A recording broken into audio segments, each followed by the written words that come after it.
தோல்வி அடைஞ்சிருச்சா மத்தவங்க எல்லாம் தோண்டு போய் வீட்டுல போய் படுத்துப்பாங்க இல்லையா? சிலர்லாம் மாசக்கணக்கா வீட்டுக்குள்ளே உட்காந்துருக்கிறாரு. ஆனா நம்ம உங்களெல்லாம் ஒப்பிடவே கூடாத விட்டுருங்க. சில இயக்கங்களுடைய வரலாறு அப்படிங்கிறது காலில் விழுவது காலை வாரி விடுவது, இது இந்த ரெண்டு தான். ஒரு வேர்ல முடிச்சிடலாம். ஹைக்கூ கவிதை மாதிரி கலைஞர் பேசுற ஒரு மேடையில, தென்னை மரம் நாம் வளர்த்தது, தேங்காய சாமிக்கு உடைச்சோம், அது கருவறைக்கு போயிடுச்சு, ஆனா நாம போக முடியல. ஏன் தெரியுமா? தேங்காய்க்கு குடுமி இருக்கும் பாரு. பூச்செடியை நாம் வளர்க்கிறோம், அந்த பூச்செடி பூமாலையாக மாறி இறைவனிடம் சென்று சேர்கிறது. அந்த பூச்செடியை வளர்த்த நம்மளால போக முடியல. காரணம் என்ன தெரியுமா? அந்த பூக்களை இணைப்பதற்கு நூல் இருக்கிறது, நம்மிடம் நூல் இல்லை. ராமாயணத்தை பத்தி பேசும்போது சொல்றாரு, ராமன் என்று ஒருவன் இருந்ததாகவோ அவன் பொறியியல் கல்லூரியில் படித்ததாகவோ ஏதேனும் சான்று இருக்கிறதான்னு கேட்டார். நான் ராமருக்கு இங்க கோயில் கட்டாதீங்கிறதெல்லாம் என்னுடைய பிரச்சனை இல்ல, பாபர் மசூதியை இடிச்சிட்டு கட்டாதீங்கிறதான் பிரச்சனை. பெரியாரின் தலைக்கு விளை வைத்தார்கள், அண்ணாவின் தலைக்கு விளை வைத்தார்கள், கலைஞரின் தலைக்கும் விளை வைத்தார்கள், ஸ்டாலினின் தலைக்கும் விளை வைத்துக் கொண்டிருக்கிறார்கள், உதயநிதி ஸ்டாலினுக்கும் தலைக்கும் விளை வைத்திருக்கிறார்கள். எதிரிகள் எங்கள் தலைக்கு விளை வைக்கிறார்கள் என்று சொன்னால் நாங்கள் சரியான திசை வழிபோக்கில் நகர்ந்து கொண்டிருக்கிறோம். இந்த மாநிலத்தினுடைய துணை முதலமைச்சர் கோடிக்கணக்கான உடன்பிறப்புகளின் உயிர் நாடி.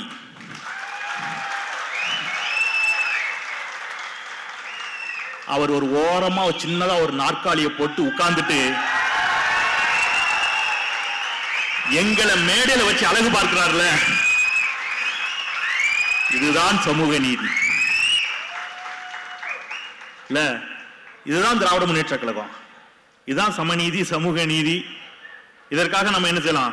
எந்த எல்லைக்கும் சென்று போராடலாம். அப்படிங்கிறதுக்காகத்தான் நாங்க இன்னைக்கு இந்த மேடையில உட்கார்ந்து இருக்கிறோம். ஏற்கனவே நம்முடைய மாண்புமிகு துணை முதலமைச்சர் அவர்கள் சமீபத்தில் ஒரு கூட்டத்தில் பேசும்போது சொன்னார், ரெண்டு அதிமுக காரங்க சந்திச்சுக்கிட்டாங்கன்னா என்ன பேசுவாங்க? நீங்க எந்த அணி? நீங்க ஓபிஎஸ் அணியா? நீங்க நான் செங்கோட்டை அணி, நீங்க நான் சின்னம்மா அணி, இப்படிதான் பேசிப்பாங்க. ஆனால் திமுகவினர் எப்படி பேசிக் கொள்வார்கள் அப்படின்னு பேசினார். நான் கூட இப்ப சமீபத்தில் திடீர்னு ஒருத்தர் எந்திரிச்சு வந்து நான் கூட சொன்னேன், சின்ன தம்பி குஷ்பு கூட வீட்டை விட்டு வெளியில வந்துடுச்சு, பிரபு கூட்டு வந்துட்டாரு, உங்களை கூட்டு வர்றதுக்கு அவ்வளவு கஷ்டமா இருந்துச்சுன்னு அப்படிலாம் இருக்கிறவங்க எல்லாம் சொல்றாங்க இல்லையா, இந்த இயக்கத்தை அழித்து விடுவோம் ஒழித்து விடுவோம்னு. நான் சொன்னேன், இவங்க எல்லாம் ரெண்டு கட்சிக்காரங்க, அந்த கட்சிக்காரன் ரெண்டு பேரும் சந்திச்சுக்கிட்டா என்ன பேசுவான்? நம்ம தலைவர் அந்த படத்துல ஒரு ஸ்டெப் போட்டிருப்பாரு பாரு, அது வேற லெவல். இந்த படத்துல ஒரு டான்ஸ் ஆடினா இருப்பாரு, இப்படித்தான் பேசுவீங்க. ஆனால் திராவிட முன்னேற்ற கழக தோழர்கள் 2 பேர் 4 பேர் ஒரு இடத்தில் சேர்ந்தால் என்ன பேசுவார்கள்? மூத்த தலைமுறையா இருந்தா, நீங்க மிசால கைதானவரா, நீங்க தடாவா, நான் பாளையங்கோட்டை ஜெயில இருந்தேன், நான் வேலூர் ஜெயில இருந்தேன் இல்ல. இப்படியான இன்னைக்கு யோசிச்சு பாருங்க, இந்த வள்ளுவர் கோட்டத்துல இந்த திருவிழாவிற்கு பெயர் அறிவு திருவிழா. ஒரு அறிவு திருவிழா என்ற பெயரில் ஒன்றை நடத்தி, புத்தக கண்காட்சியை நடத்தி, ஏராளமான இளைஞர்களை இங்கே அணி திரட்டி குத்தாட்டம் போடல, காலையில் இருந்து அறிவு அறிவு அறிவு என்று செவிக்கு செல்வத்தை ஊட்டிக் கொண்டிருக்கக்கூடிய ஒரே இயக்கம் திராவிட முன்னேற்ற கழக இயக்கம். மாண்புமிகு துணை முதலமைச்சர் அவர்களுக்கும் இந்த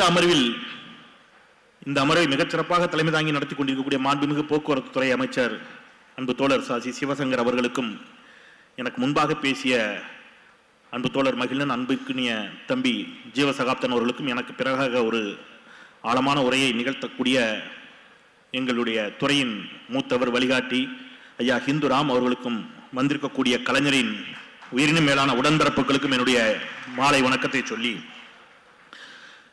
இந்த வள்ளுவர் கோட்டத்தில் இது நடக்கிறதுனால இதை சொல்லிட்டு போறது சரியா இருக்கும்னு நினைக்கிறேன். 1974ஆம் ஆண்டு செப்டம்பர் 18ஆம் நாள் வள்ளுவர் கோட்டத்திற்கு முத்தமிழறிஞர் டாக்டர் கலைஞர் அடிக்கல் நாட்டுகிறார். அடிக்கல் நாட்டிட்டு அவர் உடன்பிறப்புகளுக்கு கடிதம் எழுதுகிறார். நயமான தமிழ் எடுத்து நாவலரும் பேரறிவியின் பெருக்கண தமிழ் முழக்கி பேராசிரியரும் தமிழ் நிலத்தில் ஆழ உழுது அரும் பொருட்கருவூலங்களை வழங்குகின்ற பாவாணரும் சிந்துபாடும் சிற்றாறு என முத்தமிழ் காவலரும் அவர்களோடு இணைந்த காரணத்தால் நானும் அன்று ஆற்றிய உரைகள், நடைபெற்ற தொடக்க விழா நிகழ்ச்சி, கல்லிலே ஒளிகொண்டு செதுக்கி சிற்ப வேலைகளை தொடங்கிய காட்சி, அதே சமயம் நூற்றுக்கணக்கான சிற்றுளிகள் கற்களில் பரதமாடி எழுப்பிய சதங்கை நிகர்ந்த சங்கீத ஒளி, அடடா அடடா, கரும்பு தூண் நட்டு கற்கண்டு கூரை வைந்து கனிச்சாறு கொண்டு தரை மெழுகி சர்க்கரையால் கோலமிட்டது போன்றிருந்தது அந்த விழா. உடன்பிறப்பே, அன்று தொடங்கிய முயற்சிக்கு தொய்வு நேராமல் பணிகள் நடைபெறுகின்றன என்று அதையெல்லாம் சொல்லி அவ்வளவு மகிழ்ச்சி அடைந்தவர். அவ்வளவு மகிழ்ச்சியா அந்த வள்ளுவர் கோட்டத்தை கட்டி எழுப்ப வேண்டும் என்று அடிக்கல் நாட்டுகிறார். பணிகள் நிறைவடைகின்றன. இதனுடைய திறப்பு விழாவிற்கு முன்பாக திராவிட முன்னேற்ற கழகத்தினுடைய ஆட்சி கலைக்கப்படுகிறது. குடியரசுத் தலைவர் வந்து இதை திறந்து வைக்கிறார். அந்த விழாவிற்கு முத்தமிழர் டாக்டர் கலைஞருக்கு அழைப்பு கூட விடுக்கப்படவில்லை. சோர்ந்து போகவில்லை கலைஞர். அவர் அதுக்கு எழுதுகிறார், திருப்பி உடன்பிறப்புகளுக்கு கடிதம் எழுதுகிறார்.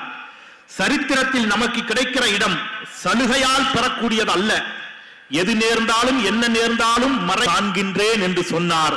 அந்த முத்தமிழ் அறிஞர் டாக்டர் கலைஞர் இன்றைக்கு வள்ளுவர் கோட்டத்தை ஏன் கட்டி எழுப்பினாரோ அதன் நோக்கம் அவருடைய பெயரனால் நிறைவேறி இருக்கிறது என்பது எனக்கு மட்டற்ற மகிழ்ச்சி. ஒரு அரங்கு ஏன் இதெல்லாம் பின்னாடி இத்தனை தலைமுறை கழிச்சு ஒரு அறிவு திருவிழா அங்க நடக்கணும்னு அவர் எதிர்பார்த்திருப்பார், ஆசைப்பட்டிருப்பார்ல, அது இங்கே நடந்து கொண்டிருக்கிறது. மேடைகளில் திராவிட முன்னேற்ற கழகம் என்னவெல்லாம் கழகம் செய்தது அப்படிங்கிறது எனக்கு கொடுக்கப்பட்டிருக்கக்கூடிய தலைப்பு. என்னவெல்லாம் கழகம் செய்தார்கள் என்று நான் பட்டியலிட்டால் அதுவே ஒரு பெரிய கழகம் ஆயிடும். இன்னும் 4 மாதத்துல தேர்தல். நான் வந்து ஒரு 2 நாட்களாக இதற்காக ஏராளமான புத்தகங்களை வச்சு புரட்டி படிச்சுட்டு இருந்தேன். ஏராளமான புத்தகங்களை. தற்செயலா அன்பு தங்கை மதிவேதனையும் நானும் உரையாடினோம். இந்த மாதிரி இவ்வளவு புத்தகத்தை வச்சுட்டு இதெல்லாம் குறிப்பெடுத்துட்டு இருக்க வேண்டியிருக்கு அப்படின்னு. இன்றைக்கு தங்கை வீட்டுக்கு போனேன். நான் ஒரு 15-20 புத்தகத்தை வச்சுட்டு உட்கார்ந்து தங்கச்சி ஒரு 45 புத்தகத்தை பரப்பி போட்டு உட்கார்ந்துருக்குது. ஏன்னா ஏனோ தானோ என்று பேசுவதற்கு இது ஏதோ ஒரு மேடை அல்ல, அறிவார்ந்த திராவிட முன்னேற்ற கழக தோழர்களும் தொண்டர்களும் நிறைந்த மேடை. நம்ம குறிப்புகளோட பேசணும். இப்ப கழகம் என்னவெல்லாம் செய்திருக்கிறது.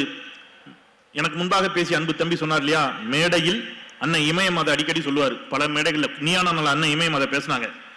மேடைகளில் பேச்சை விட்டுருங்க, பேச்சின் மூலம் ஏற்படுத்திய கழகத்தை விடுங்கள். பரஸ்பரம் மேடையில் ஒருவருக்கு ஒருவர் துண்டு போடுறாங்கல்ல, அதுவே தமிழ்நாட்டில் மிகப்பெரிய ஒரு கழகமாகத்தான் அன்றைக்கு பார்க்கப்பட்டது. ஏன்னா தோல்ல துண்டு போடக்கூடாது, அப்ப நான் போடுவேன். மேடையில சமமாக உட்காரக்கூடாது, நாங்க உட்கார வைப்போம் இல்லையா. நமஸ்காரத்திற்கு பதிலாக வணக்கம், இப்படி ஆரம்பித்த அந்த மேடைகள் நான் அண்ணாவில இருந்து ஆரம்பிச்சு கலைஞருக்கு வந்தா சால பொருத்தமாக இருக்கும். மேடைகளை விடுங்க, நீங்க வந்து நாடாளுமன்றத்தில் அண்ணா மாநிலங்களவைக்கு சென்ற பொழுது அவர் உரையாற்றுகிறார். அண்ணாவிற்கு சொல்லிட்டு நான் கலைஞருக்கு வந்துடுறேன். நான் திராவிட இனத்தை சார்ந்தவன், நான் என்னை திராவிடன் என்று அழைத்துக் கொள்ள பெருமைப்படுகிறேன். இப்படி கூறுவதால் நான் வங்காளியர்க்கோ மராட்டியர்க்கோ குஜராத்தியர்க்கோ எதிரானவன் அல்ல. ராபர்ட் பான் சொன்னது போல மனிதன் எப்படி இருந்தாலும் மனிதன் தான். நான் என்னை திராவிட இனத்தை சேர்ந்தவன் என்று சொல்லிக் கொள்ளும் பொழுது திராவிடனிடம் இந்த உலகத்திற்கு வழங்க திட்டவட்டமான தெளிவான மற்றவர்களிடமிருந்து வேறுபட்ட சில செய்திகள் இருக்கின்றன என்று கருதுகிறேன். அதனால் எங்களுக்கு சுய நிர்ணய உரிமை தேவை என்று விரும்புகிறோம் என்று 1947 சுதந்திரத்திற்கு பிறகு நாடு ஒட்டுமொத்த இந்தியாவும் அதிர்ந்து திரும்பியது தோழர்களே. அடுத்த நாள் தேசிய ஊடகங்கள் அதை பட்டியலிட்டிருக்கின்றன. பேரறிஞர் அண்ணாவின் கழக குரலை, இந்தியாவிலிருந்து பிரிந்து போக வேண்டும் என்ற குரல் முதலாக சுதந்திர இந்தியாவின் நாடாளுமன்றத்தில் இன்று ஒலித்தது. இந்த முழக்கத்தை திராவிட முன்னேற்ற கழக தலைவர் அண்ணாதுரை இன்று மாநிலங்களவையில் முழங்கினார். இந்திய யூனியனில் இருந்து தென்னகம் பிரிந்து போக வேண்டும் என்ற அண்ணாதுரையின் துணிவான வாதம் நாடாளுமன்றத்தையே ஸ்தம்பிக்க வைத்தது என்று மும்பையில் இருந்து வெளிவந்த டைம்ஸ் ஆஃப் இந்தியா நாளேடு சுட்டிக்காட்டுகிறது. திமுக தலைவர் திரு CN அண்ணாதுரை தென்னகத்திற்கு சுய நிர்ணய உரிமை வேண்டும் என்ற கோரிக்கையை தெளிவாக எடுத்துரைத்தார். மாநிலங்கள் அவை இன்று கூடியிருந்து திராவிட நாட்டின் கொள்கைக்காக பாடுபடும் சொல்லாற்றல் மிக்க தலைவரின் பேச்சை கேட்டது இந்திய தேசியத்திற்கு அவர் ஒரு புதிய விதியை தந்தார் என்று பாராட்டியது ஹிந்துஸ்தான் டைம்ஸ் ஏடு. ஹிந்து பத்திரிகை இவ்வாறு தலைப்பிட்டிருந்தது. கொள்கையிலே கொண்ட உண்மை பிடிப்பாலும் தனது சக்தி வாய்ந்த பேச்சு திறமையாலும் அண்ணாதுரை சந்தேகமின்றி ராஜ்யசபாவை கவர்ந்து விட்டார் என்று தேசிய ஊடகங்கள் பாராட்டு மலையை பொழிந்தார்கள்.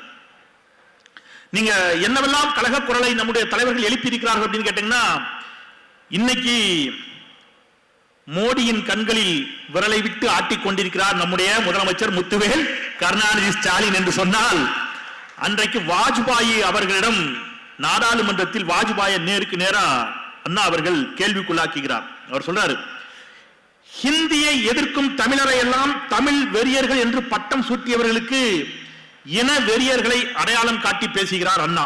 அவர் சொல்றாரு, இந்தி மொழிக்காக வாதிடும் வாஜ்பாய் அவர்களை நான் வாழ்த்தாய், அவர் நேசிக்கின்ற ஹிந்தியை அவர் மாநிலத்தின் மொழியாக மட்டும் மாற்ற விரும்பவில்லை, இந்தியாவிற்கான மொழியாகவே மாற்ற விரும்புகிறார். இன்னும் ஒருபடி மேலே போய் உலக மொழியாக கூட அவர் மாற்ற விரும்பினாலும் ஆச்சரியம் இல்லை.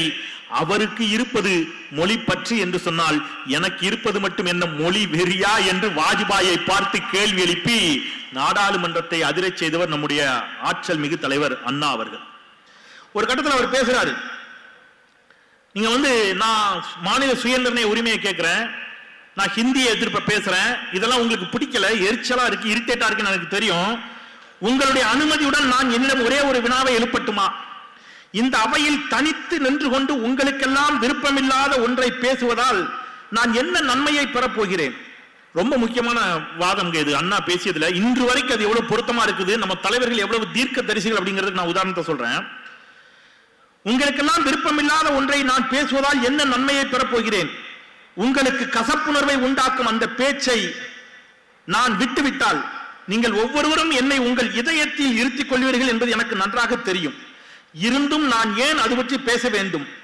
ஒருவனாக தனியனாக நின்று அவ்வாறு செய்தால் நான் என்ன நன்மையை பெறப்போகிறேன்? நான் அதன் புதுமை கருதி மட்டும் அதனை வலியுறுத்துகிறேன் என்று அருள் கூர்ந்து எண்ணி விடாதீர்கள். நாங்கள் இந்தியாவின் ஒரு பகுதியாக தொடர்வோமே ஆனால், நாங்கள் ஒன்றுபட்ட இந்தியாவின் ஒரு பகுதியாக தொடர்வோமே ஆனால், இந்திய கூட்டாட்சியின் ஓர் ஒருங்கிணைந்த அங்கமாக தொடர்வோமே என்று சொன்னால் மொழி அடிப்படையில் ஓர் ஏகாதிபத்தியம் உருவாகும். மொழி அடிப்படையில் ஒரு ஏகாதிபத்தியம் உருவாகும், ஹிந்தி திணிப்பு உருவாகும் சொல்லிட்டு சொல்றாரு. பொருளாதாரத்தில் நாங்கள் பின்னுக்கு தள்ளப்படுவோம், எளிதாக கிடைக்கக்கூடிய மன அமைதி இல்லாதவர்களாக நாங்கள் மாறி போவோம் என்ற அச்ச உணர்வினால் நான் இங்கே இதை பேசுகிறேன் என்று சொல்கிறார். இன்னி வரைக்கும் அதைத்தான் நம்ம தலைவர் பேசிக் கொண்டிருக்கிறார். நம்முடைய நம்பிக்கை நட்சத்திரம் உதயநிதி ஸ்டாலினும் அதற்காகத்தான் சண்டையிட்டுக் கொண்டிருக்கிறார் என்று சொன்னால் அண்ணாவில் இருந்து தொடங்கிய சண்டை இது.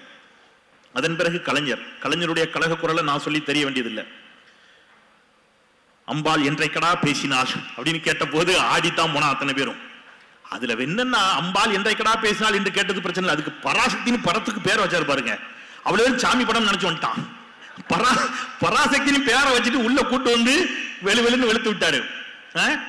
நீங்க கோயில் கூடாது என்று சொல்லவில்லை, கோவில் கொடியவர்களின் கூடாரம் ஆகிவிடக் கூடாது என்று சொன்னேன் வரைக்கும் நமக்கு எல்லாருக்கும் தெரியும். அந்த படத்துல ஒரு காட்சி வரும், கல்யாணியை கஞ்சிக்கு இல்லாமல் அலைவிட்டது யார் குற்றம் பார்த்திருப்பீங்க. அந்த கல்யாணி நீதிமன்ற கூண்டில் நிற்பாள், நீதிபதி பேசுவார்.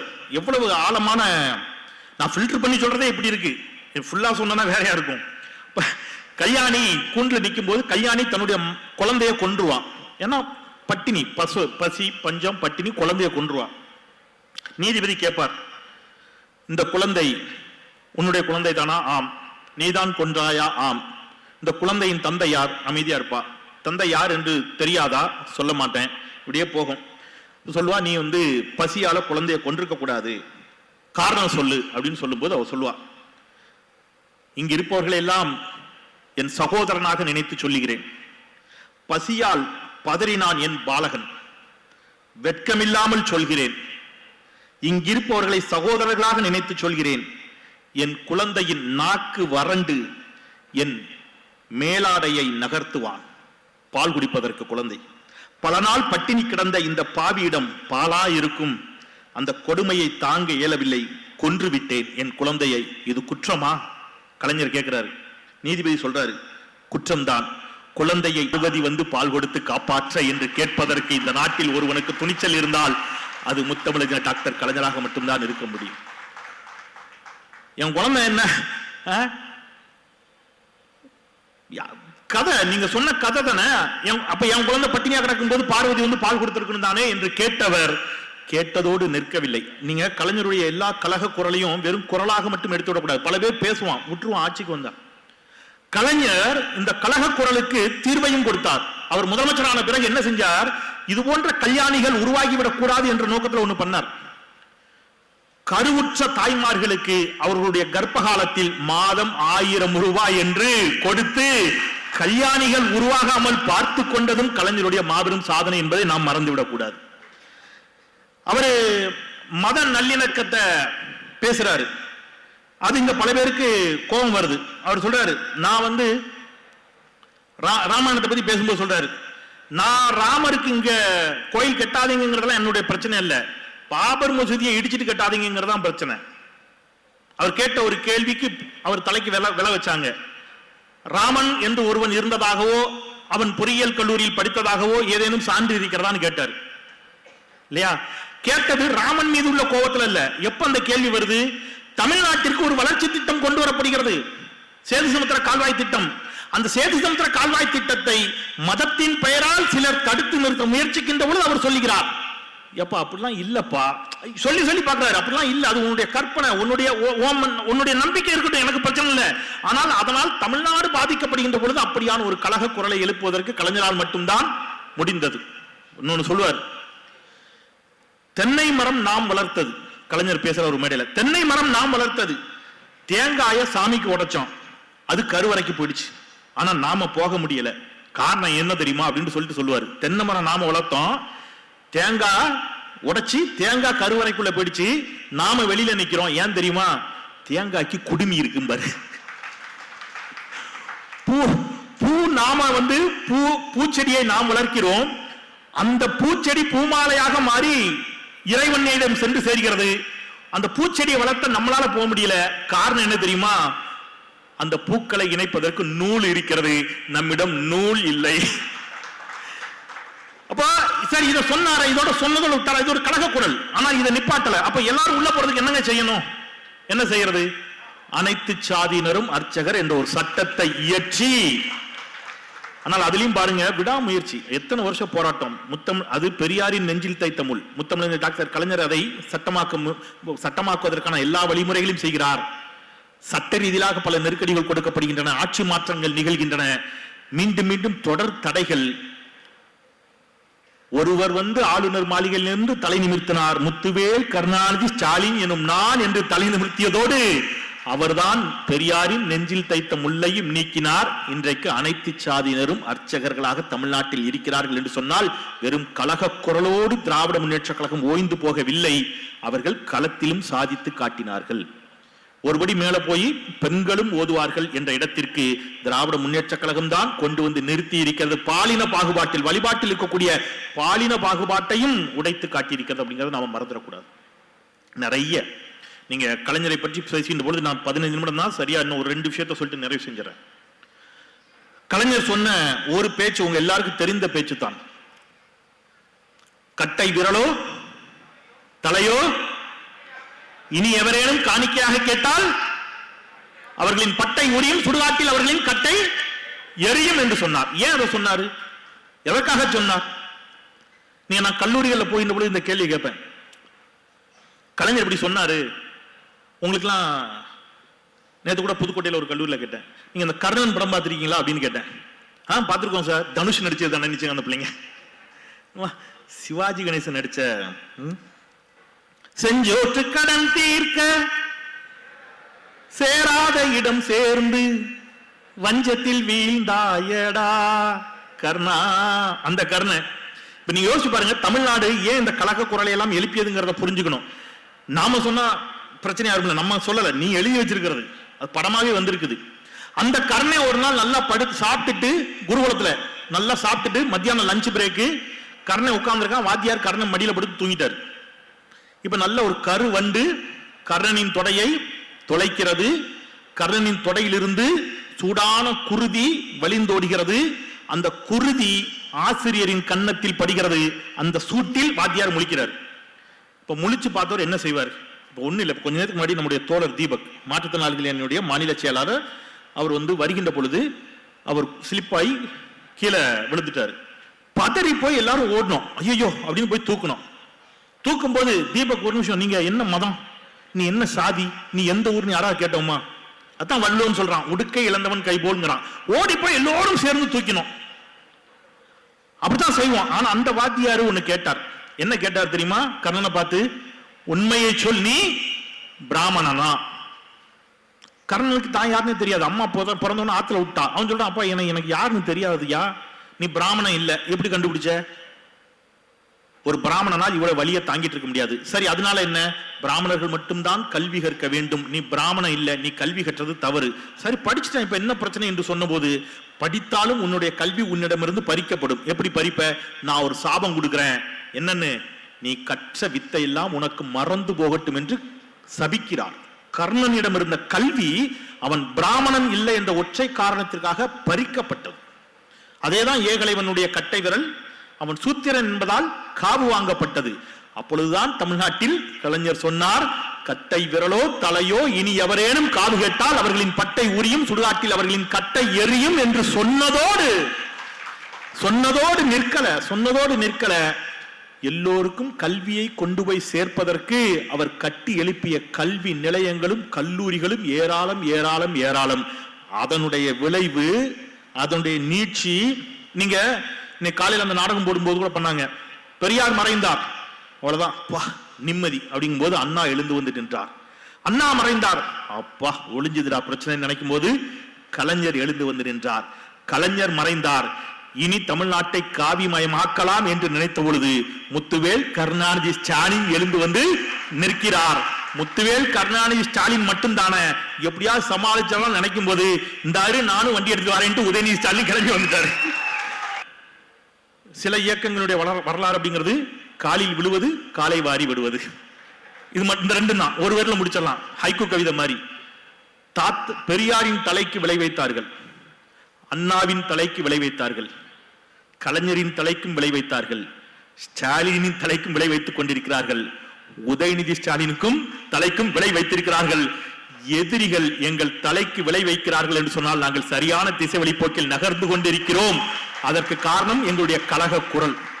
அதுதான். அப்போ சொன்னதோட நிக்கல. இன்னைக்கு ஸ்டாலின் அவர்கள் வந்த பிறகு அவருடைய திட்டங்கள் வெறும் மேடையில கழக குரலை ஆற்றுவது மட்டுமல்ல, அந்த திட்டங்களினுடைய விளைவு இன்றைக்கு கல்வியில் சிறந்த தமிழ்நாடு என்று ஒரு மேடையை போட்டு, மேடையில மணிக்கணக்கான நாங்க பேசல, சாதித்த பிள்ளைகள் வந்து தங்களுடைய குரலை சொன்னார்கள் அல்லவா, அந்த குரல் ஆதிக்கத்திற்கு எதிரான கழக குரல் என்பதை நாம் மறந்துவிடக் கூடாது தோழர்களே. கல்வியில் சிறந்த தமிழ்நாடு என்ற அந்த மேடையில் சாமானிய வீட்டு பிள்ளைகள் ஒவ்வொருவரும் வந்து நின்று, பச்சைமலையை சேர்ந்த ஒரு பழங்குடியின மாணவி என்ஐடிக்குள்ள நுழைஞ்சிருக்கிறார்.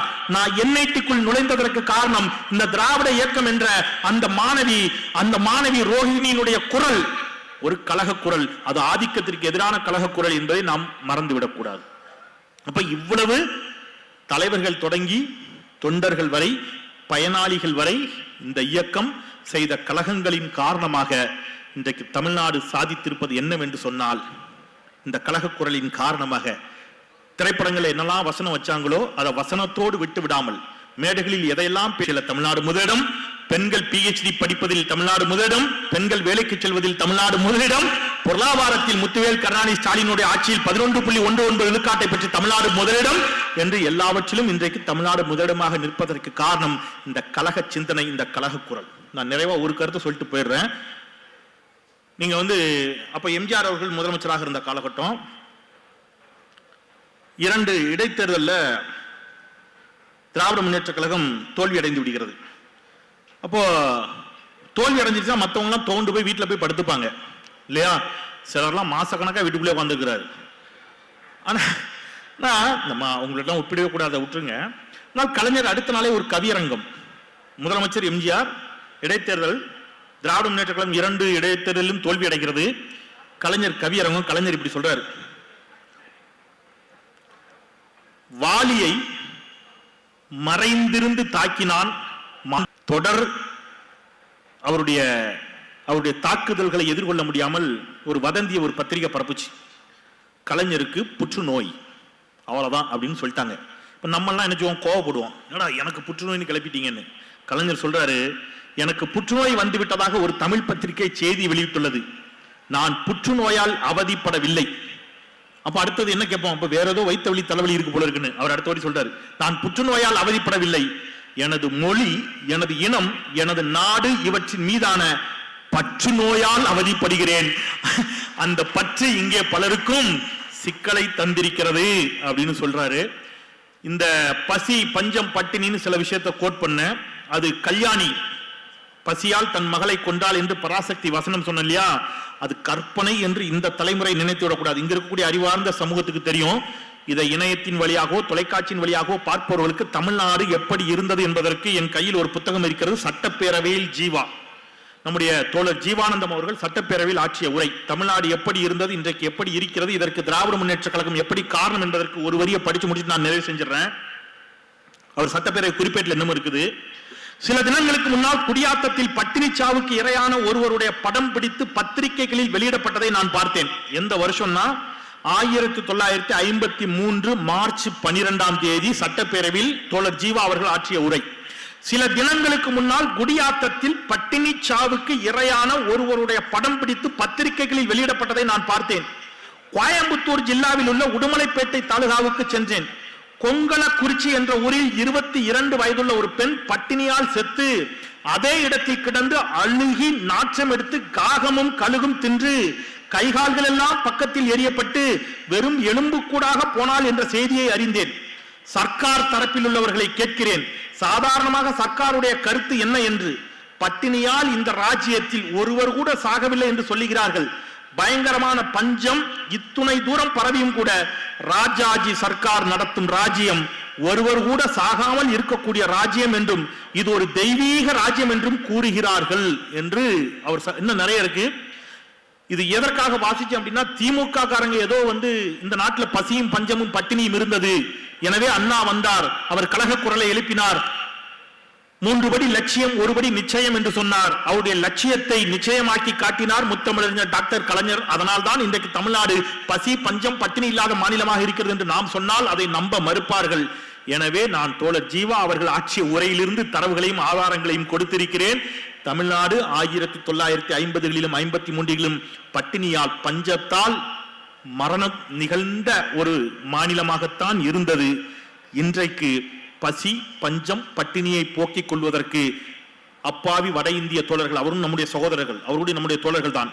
ஆனால் அங்கே பெரியார் இல்லாமல் போனதால், அண்ணா இல்லாமல் போனதால், கலைஞர் இல்லாமல் போனதால் அவர்கள் இன்றைக்கு அவருடைய வாழ்வாதாரத்திற்காக தமிழ்நாடு தேடி வரக்கூடிய ஒரு நிலைக்கு தமிழ்நாடு உயர்ந்திருப்பதற்கு காரணம் இந்த இயக்கம் திராவிட முன்னேற்ற கழகம். அதனுடைய கழக சிந்தனை, அதனுடைய புரட்சி சிந்தனை, அது மேடைகளில் மட்டுமல்ல அது செயல்பாட்டிலும் இருந்த காரணத்தினால் இந்த வெற்றி சாத்தியப்பட்டது என்று சொல்லி, நல்ல வாய்ப்பிற்கு அவையின் தலைமையிற்கு என்னுடைய நன்றியையும், மாண்புமிகு முதலமைச்சருக்கு என்னுடைய நன்றியையும், மாண்புமிகு துணை முதலமைச்சருக்கு என்னுடைய நன்றியையும், செவி கொடுத்த உங்களுக்கு என்னுடைய நன்றியும் சொல்லி விடைபெறுகின்றேன். நன்றி, வணக்கம்.